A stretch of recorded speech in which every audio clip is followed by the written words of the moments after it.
احمد ایک چمکتے دمکتے شہر میں پلا بڑھا، ایک ایسی دنیا میں جہاں ہر چیز وقت کے ساتھ دوڑتی ہے، جہاں ہر لمحہ مصروف، ہر رات شور سے بھری ہوئی، جہاں دل تو تھے لیکن وقت نہیں۔ احمد ایک بڑی کمپنی میں ملازم تھا۔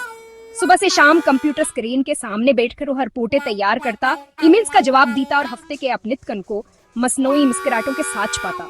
وہ جانتا تھا کہو کامیاب مگر خوش شاید نہیں۔ زندگی ایک فارمولا بن چکی تھی، جاگنا، کام پر جانا، واپس آنا، سونا، خواب دیکھنے کی مہلت ہی کہاں تھی۔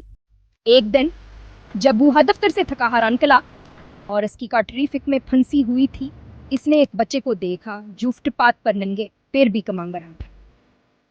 بچہ مسکرا رہا تھا، وہی معصوم بے غرض مسکراہٹ جو احمد نے برسوں سے کسی چہرے پر نہیں دیکھی تھی۔ اسرات احمد نے فیصلہ کیا کہ اسے اس شور سے دور جانا ہے۔ وہ سبق چھوڑ کر وہاں جانا چاہتا تھا جہاں خاموشی ہو، سچائی ہو اور شاید ہوئی جواب۔ اگلی صبح اس نے ایک چھوٹا بیگ تیار کیا، اپنا موبائل بند کیا اور سیدھا چراغ پور کی بس پکڑ لی، اپنے نانا کے گاؤں۔ چراغ پور وہی جگہ تھی جہاں اس نے بچپن کی گرمیاں گزاری تھیں، وہی کھیت، وہی پر اوناکنواں، وہی سن ہریشا میں۔ بابا جی یعنی اس کے نانا اب دنیا میں نہیں تھے، مگر ان کی یادیں اس حویلی میں اب بھی زندہ تھیں۔ جب احمد حویلی پہنچا تو واسے دروازے کے باہر پرانے برگد کا درخت ویسا ہی دکھائی دیا جیسا بچپن میں ہوتا تھا۔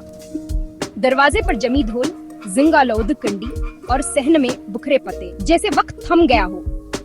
اس نے کنڈی کھولی، چرچر کرتی آواز نے خاموشی کو چیر ڈالا۔ اندر وہی پرانا صحن، وہی جھولنے والا پلنگ اور ایک کونے میں رکھا بابا جی کا وہ صندوق جسے بابا جی نے ہمیشہ بند رکھا۔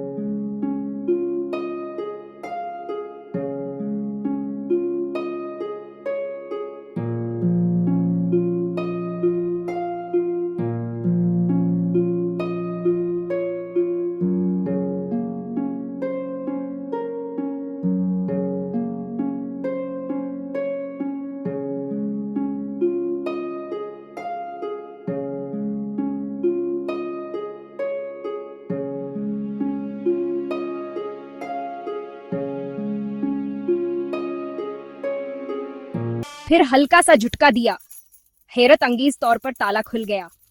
صندوق کے اندر پرانی ڈائریاں، خط، تصویریں اور کاغذات تھے، سب کچھ بابا جی کے ہاتھ سے لکھا ہوا۔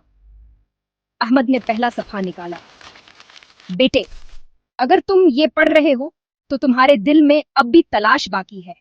دنیا کی سب سے بڑی دولت وہ نہیں جو بینک میں ہو، بلکہ وہ ہے جو دل کو سکون دے۔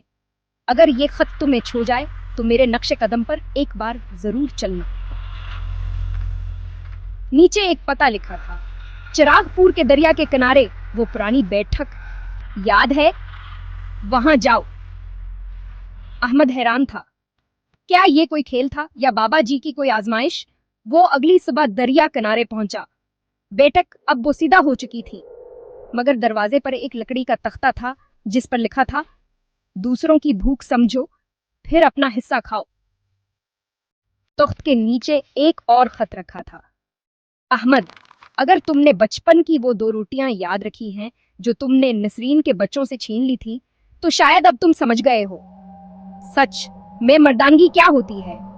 اگر سیکھنا چاہتے ہو تو مسجد کے پیچھے والے مدرسے میں جاؤ۔ احمد کا دل دھک سے رہ گیا۔ نسرین، بابا جی کی پرانی ملازمہ، اس کے بچے، اسے یاد آنے لگا کہ کس طرح بچپن میں اس نے انہیں حقیر سمجھا، ان سے چیزیں چھینی۔ شرمندگی سے اس کی آنکھیں بھیگ گئیں۔ وہ مدرسے پہنچا، اندر ایک نوجوان استاد بچوں کو سبق دے رہا تھا، وہی نرم لہجہ، وہی پر سکون انداز۔ وہ آصف تھا، نسرین کا بیٹا۔ آصف نے احمد کو دیکھا اور مسکرا دیا۔ بابا جی نے ہمیں پہلے ہی بتایا تھا کہ تم آؤ گے اور ہمیں معاف کرنے نہیں، معافی مانگنے آؤ گے۔ احمد نے جھک کر معافی مانگی۔ آصف نے اسے گلے لگا لیا۔ واپسی پر احمد کے دل کا بوجھ ہلکا ہو چکا تھا۔ اس نے صندوق سے باقی کاغذات بھی پڑھنے کا فیصلہ کیا۔